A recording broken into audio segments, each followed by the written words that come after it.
Dans cette leçon, nous allons créer un rendu photoréaliste de base. Mais pour commencer, nous allons organiser notre scène. J'active la vue de perspective, ici, et donc, cette géométrie, ici, a été en réalité créée dans le calque courbe, comme on peut le voir ici en bas, plateau courbe.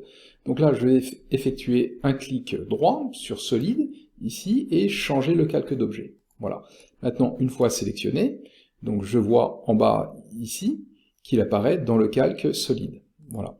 De la même manière, je vais désactiver les calques courbes, ici, du plateau et de la structure tubulaire.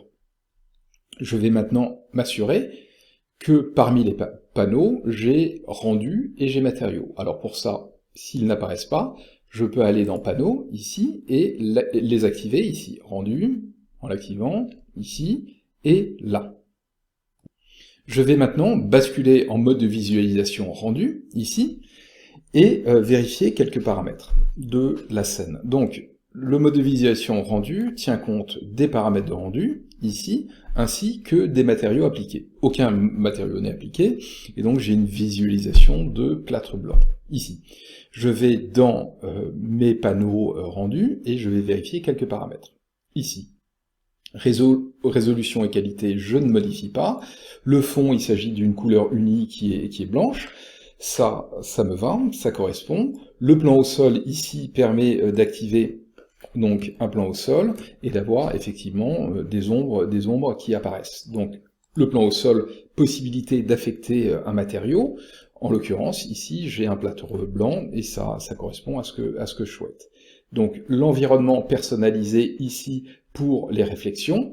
Nous allons appliquer un matériau type inox, là, à la structure tubulaire, et nous souhaitons que cet inox réfléchisse donc l'environnement. L'environnement, c'est une image HDRI, une image d'arrière-plan qui contient des informations de luminosité, et qui sert de base à l'éclairage de notre scène. Donc ici, on s'assure que ça, c'est bien activé, et que le studio, par défaut, est bien présent. Si celui-ci n'est pas présent, possibilité d'aller utiliser un nouvel environnement, importer à partir de la bibliothèque d'environnement, ici, et d'aller chercher un environnement par défaut que Rhino met à disposition.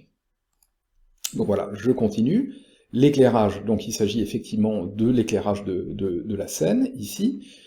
Lumière zénitale, oui. Utiliser un environnement personnalisé, nous allons ici nous assurer que celui-ci est activé, et qu'il s'appuie sur la même HDRI que précédemment. Voilà. Donc ça, oui. Donc sur le mode filaire, rendu, les courbes, etc. Donc là, on désactive, et on va accepter donc les paramètres qui sont là. Dans la prochaine vidéo, nous allons paramétrer, créer des matériaux et les affecter à notre table.